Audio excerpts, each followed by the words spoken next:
Hola, mi nombre es Natalia Ortiz Rojas, auxiliar de enfermería SENA. El día de hoy vengo a compartirles un video educativo sobre RCP. Les daré una corta introducción. Los profesionales de la salud utilizan un abordaje sistemático para evaluar y tratar a los pacientes con paro cardíaco y con lesiones o enfermedades graves para una aplicación óptima de los cuidados. En el caso de un paciente con paro cardíaco o respiratorio, el equipo de reanimación debe presentar soporte y restablecer la oxigenación, ventilación y circulación efectivas, con restauración de la función neurológica intacta. Soporte vital básico. Esto es un conjunto de actividades destinadas a detectar y entregar de forma inmediata las maniobras de reanimación básica a personas que presentan paro cardiorrespiratorio y activar el sistema de emergencia existentes. Quiero darle como una breve introducción sobre los sistemas que se abarcan en este tema. Uno de ellos es sistema cardiovascular. El sistema cardiovascular tiene como conducción o conducir los nutrientes y el oxígeno a todos los tejidos del organismo y eliminar los productos de desechos también. El sistema está formado por la bomba de conducción, que es el corazón, las vías de entrega, que son los vasos sanguíneos, arterias, venas y capilares, y el conductor, que ya es la sangre. Ahora hablaremos sobre un poco acerca de la función del corazón. La función del corazón es bombear la sangre a todos los rincones del organismo. La sangre recoge oxígeno a su paso por los pulmones y circula hasta el corazón para ser expulsada a todas las partes del cuerpo. Después de su viaje por el organismo, la sangre queda sin oxígeno y es enviada de nuevo al corazón para que éste la bombee a los pulmones con el fin de recoger más oxígeno. Para impulsar la sangre por los vasos de todo el cuerpo, el corazón se contrae y se relaja rítmicamente. La fase de contracción se llama sístole, que corresponde a la expulsión de la sangre fuera de la cavidad.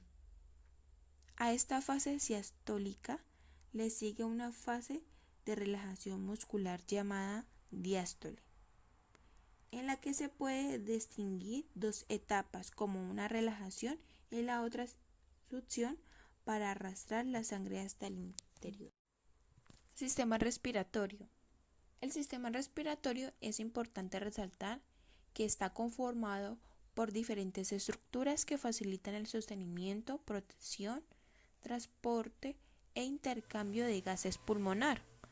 Función del sistema respiratorio: él se encarga de un transporte de oxígeno, eliminación de material de desechos y un intercambio gaseoso. El tórax. Él contiene órganos vitales como el corazón, los vasos sanguíneos principales y los pulmones. Lo sostienen las costillas, el esternón y la columna vertebral. Un músculo delgado que se llama diafragma separa el tórax del abdomen. El tórax está dividido de esta manera: manubrio del esternón, cuerpo del esternón, cartílagos costales, apófisis sifoides, vértebras torácicas, costillas flotantes, costillas verdaderas y costillas falsas. Voy a hablarles sobre principios de la bioseguridad. Universalidad. Asumir que toda persona está infectada y que sus fluidos y todos los objetos que se han utilizado a su atención son potencialmente infectantes, ya que es imposible saber a simple vista si alguien tiene o no alguna enfermedad. Barreras de protección. Es un medio eficaz para evitar o disminuir el riesgo de contacto con fluidos o materiales potencialmente infectados. Es colocar una barrera física, mecánica o química entre persona y objetos, las cuales son tapabocas, guantes, bata desechable, medidas de eliminación. Estos son desechos generados en los procesos y en las actividades de atención e investigación médica en hospitales, clínicas, puestos de salud, laboratorios y entre otros. Esto genera de las cuales nosotros debemos desechar cada residuo altamente contaminante o no sea contaminante en tarros correspondientes. Está verde, gris y rojo. Los principales cambios realizados en reanimación cardiopulmonar básica son: constante énfasis en practicar la RCP de alta calidad, modificación de realizar compresiones a una frecuencia entre 100 y 120 por minuto, modificación de las recomendaciones relativas a la profundidad adecuada de las compresiones al menos en un tercio del diámetro anteroposterior del tórax. Esto equivale a 4 centímetros en la mayoría de los lactantes, 5 centímetros en la mayoría de los niños y 5 a 6 centímetros para adultos. Permitir la expansión completa del tórax entre compresiones. Minimizar intervención entre las compresiones. Limitar las interrupciones a menos de 10 segundos. La última es evitar la ventilación excesiva. Reanimación cardiopulmonar básica. La reanimación describe una serie de pasos que se realizan de forma secuencial mediante la aplicación de maniobras de compresiones torácicas y ventilación durante ciclos intermitentes con el fin de restablecer la circulación espontánea. Estas maniobras se abarcan en compresiones, vía aérea y respiración. Les explicaré un poco sobre las compresiones torácicas. Esto se debe de realizar después de comprobar que el paciente no responde. Se debe buscar la presencia de pulso carotidio máximo 10 segundos. Simultáneamente se evalúa otros signos indirectos de circulación como la respiración, tos o movimiento que el paciente pueda presentar. Si el paciente tiene circulación espontánea, o sea un pulso definitivo, pero sin presencia de movimientos respiratorios efectivos, se debe asistir la ventilación cada 5 o 6 segundos, o sea, de 10 a 12 respiraciones por minuto, y reevaluar cada 2 minutos. Cada ventilación debe producir expansión torácica visible. Y si el paciente no tiene pulso, se debe iniciar las compresiones torácicas. Estas compresiones producen un flujo sanguíneo crítico para el corazón y el cerebro, aumentando las probabilidades de supervivencia. Se debe comprimir rápido y fuerte de la mitad inferior del esternón a una frecuencia de 10 a 120 compresiones por minuto y con una profundidad de 5 a 6 centímetros, dado que tiempo para la relajación completa del tórax. Se dice que los tiempos deben ser iguales para la compresión y la relajación. Las técnicas son: el paciente debe estar sobre una superficie firme y plana. Si el paciente se encuentra en una camilla, debemos de colocar una tabla detrás de su espalda fijamente en la cama para nosotros tener ese paciente en una superficie firme. La segunda es ubicarnos al lado del paciente a nivel de tórax. Debemos colocar el talón de la mano en la mitad inferior del esternón y el de su otra mano encima de la primera, y debemos entrelazar esas manitos con los dedos. Sus brazos deben estar rectos y perpendiculares al paciente.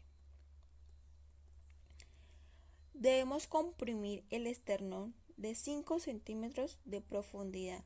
No debemos excedernos más de 6 y debemos dejar que el tórax se relaje completamente después de cada compresión. Debemos de comprimir a una velocidad de 100 a 120 por minuto. Minimice el máximo de las interrupciones durante las compresiones.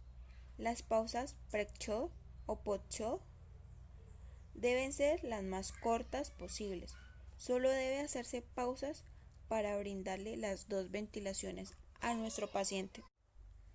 Si cuenta con un equipo de barrera adecuado para brindar ventilación al paciente, continúe con las compresiones ventilatorias con una relajación que serían 30 compresiones por 2 ventilaciones si usted se encuentra solo, digámoslo así. Usted solito reanimando al paciente debe realizar 30 compresiones más 2 ventilaciones hasta que llegue a una avanzada ayuda y el paciente ya pueda recuperar los signos de la circulación espontánea también, digámoslo así, la respiración o movimiento. Pero si usted está en compañía de su colega enfermero y está usted reanimando al paciente, se hace 15 compresiones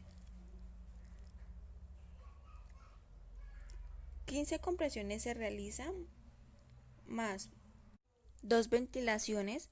Debemos de tomar el pulso carotidio y ahí ya pasaría rápidamente nuestro compañero a reemplazárnosla. O sea, serían 15 compresiones y otras vez 2 ventilaciones. Serían 5 ciclos. Apertura de la vía aérea. Se permeabiliza y se estabiliza la vía aérea con la maniobra de extensión de la cabeza y elevación del mentón, debido a que la lengua es la causa más común de obstrucción de las vías aéreas de nuestro paciente inconsciente sin sospecha de una lesión a nivel cervical. Frente a un paciente con sospecha de trauma cervical, paciente politraumatizado con trauma craneoencefálico, se debe hacer la maniobra de tracción mandibular, que consiste en protruir al maxilar inferior con la cabeza en posición neutra.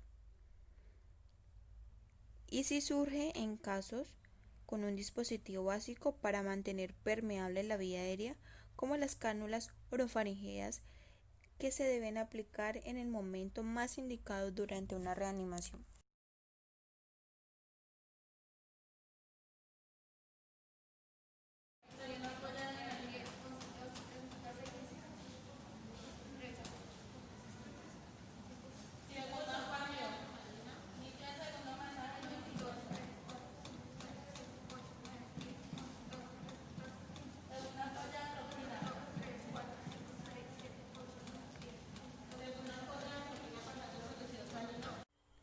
Compresiones torácicas en pediatría. Si no hay pulso ni signos de circulación o la frecuencia cardíaca es menor de 60 latidos por minuto en un lactante o en un niño, sin signos de hipoperfusión, se debe iniciar las compresiones torácicas, las cuales deben ser rítmicas y seriadas, con el fin de mantener el flujo sanguíneo a órganos vitales como el corazón, pulmones y cerebro. Para las compresiones torácicas se debe comprimir la mitad inferior del esternón con una profundidad de 4 centímetros de diámetro anteposterior del tórax en lactantes y 5 centímetros y en los niños con una frecuencia entre 100 y 120 por minuto. Asegurar de no comprimir la apéndice sifoides. Técnicas de compresión torácica para menores de 1 año realizadas por uno o dos reanimadores también pueden ser. Debemos de tener en cuenta la apertura de la vía aérea. De la misma forma que se realiza en el paciente adulto, en los pacientes pediátricos se permeabiliza y se estabiliza la vía aérea con una maniobra de extensión de la cabeza y la elevación del mentón, conocida como frente-mentón, debido a que la lengua es la causa más común de la obstrucción de la vía aérea de la víctima inconsciente sin sospecha de una lesión.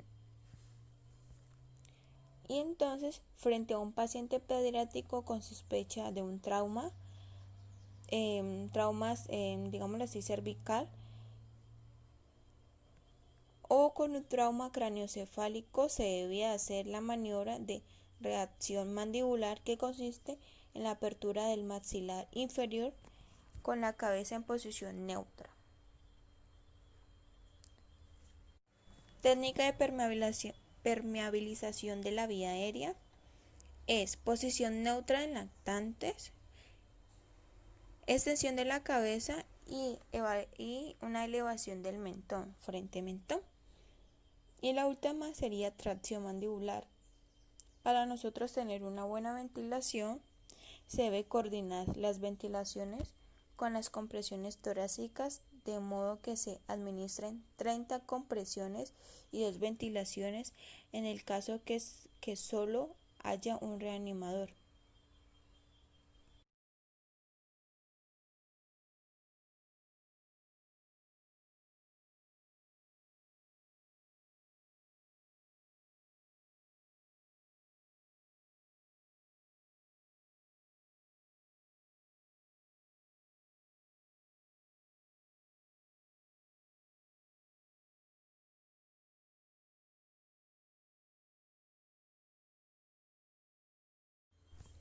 Obstrucción de la vía aérea por un cuerpo extraño. Se dice que la obstrucción de la vía aérea por un cuerpo extraño es una causa de muerte accidental poco común, pero potencialmente tratable. La causa más común de atragantamiento en adultos es la obstrucción debida a la comida tal como pescado, carne o pollo, y en niños y en lactantes la mayoría de los episodios de atragantamiento repartados ocurren cuando el niño está comiendo sobre todo golosinas y otra clase de objetos que sean no acorde a su tamaño de la boca, o sea, relativamente más grande. Digámoslo así, como un tipo de monedas que aunque es muy pequeña, el niño puede atragantarse con esa moneda o cualquier clase de juguetes también, dado que la mayoría de los atragantamientos están ocasionados con la comida. Son comúnmente persuadidos por testigos, por lo tanto suelen haber una oportunidad de intervención temprana mientras la víctima está todavía consciente. Como el reconocimiento de obstrucción de la vía aérea por un cuerpo extraño es la clave del resultado satisfactorio, o sea, es importante no confundir esta emergencia con disnea o el ataque cardíaco, las convulsiones u otras cosas que puedan causar dificultades respiratorias, cianosis, o sea que es coloración azulada en los dedos y en los pies, o pérdida de conciencia. Los cuerpos extraños pueden causar obstrucción tanto leves como graves. Los signos y síntomas que permiten la diferencia entre esta obstrucción de la vía aérea leve o sea grave están resumidas, digámoslo así. El signo es se está atragantando. El paciente, usted le responde sí. Entonces también puede ver cuando esta es la obstrucción leve, cuando el paciente te puede decir que sí, puede manifestar, hablar. Y cuando ya es una obstrucción grave, no puede ni hablar ni puede sentir el paciente. Dice que otros signos en obstrucción leve puede hablar, toser o respirar. Y en obstrucciones ya graves de esta obstrucción de la vía aérea por un cuerpo extraño, no se puede respirar, intenta toser y no puede.